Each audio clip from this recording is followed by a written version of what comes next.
મહાશિવરાત્રિના પર્વ સોમનાથ મહાદેવના દર્શન માટે ભક્તોનો અપાર સોમનાથ મહાદેવના પવિત્ર યાત્રાધામમાં મહાશિવરાત્રિ પર્વ નિમિત્તે ભક્તોનો પ્રવાહ ઉપસ્થિત રહ્યો હતો। આજે વહેલી સવારે 4 વાગ્યે મંદિરના કપાટ ઉઘાડવામાં સોમનાથ મહાદેવના પવિત્ર ધામમાં મહાશિવરાત્રિ પર્વ નિમિત્તે ભક્તોનો પ્રવાહ ઉપસ્થિત રહ્યો હતો। સવારે વહેલી સવારે 4 વાગ્યે મંદિરના કપાટ ઉઘાડવામાં આવ્યા હતા।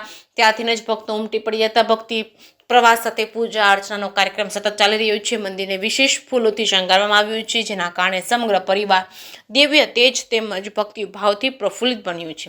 ઓમ નમઃ શિવાય, જય સોમનાથ મહાદેવના ઘોષ સાથે સમગ્ર સોમનાથ પરિસર ગુંજી ઉઠ્યું હતું।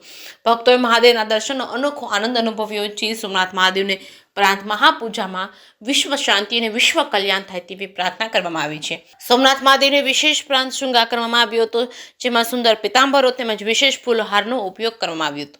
પારંપરિક સોમનાથ ટ્રસ્ટ તરફથી ધ્વજા પૂજા, ત્યારબાદ ધ્વજારોહણ ટ્રસ્ટી પ્રવીણભાઈ લહેરી દ્વારા કરવામાં આવ્યું હતું। જે કે શ્રી ગુજરાતી સાથે મહેશ વાજા, સોમનાથ। મારું નામ છે ગોહિલ પિનાકિન, જુનિયર અમિતાભ બચ્ચન, ભાવનગર, ગુજરાત। અને આજે મહાશિવરાત્રિ છે 2025 અને લોકો સૌરાષ્ટ્ર લઈને ગુજરાતની આખા ઇન્ડિયા દેશ વિદેશથી બધા આવ્યા છે, તો બધા આ દર્શનનો લાવો લીધો। અને એમાંય તે અનોખો લાવો એટલે કે દાદાની પાલકી નીકળતી હોય સવારે 9 થી 10 અને બહુ મજા આવતી હતી। બધાની મનોકામના પૂરી થઈ આજે અને એમાં ઘણો બધો ડાન્સ કર્યો, દાદાની પાલકીમાં આનંદ કર્યો, મોજ કરી, વાત પૂછોમાં। આમ જો તમે એકવાર આમ આવો ને એટલે આમ આનંદ થઈ જાય, તમારી બધી મનોકામના પૂરી થાય। શું દાદાને પ્રાર્થના કરી? મેં સોમનાથ દાદાને પ્રાર્થના કરી કે મારું પરિવાર સુખ શાંતિ રહે, સદબુદ્ધિ આપે અને તમામ લોકો જેટલા ઇન્ડિયામાં લોકો રહેતા હોય એ લોકો આમ તંદુરસ્ત અને મસ્ત રહે। અને બધાને મારે 2 હાથ જોડી વિનંતી કે તમે પણ સોમનાથમાં દર્શન માટે આવો, ફેમિલી સાથે આવો।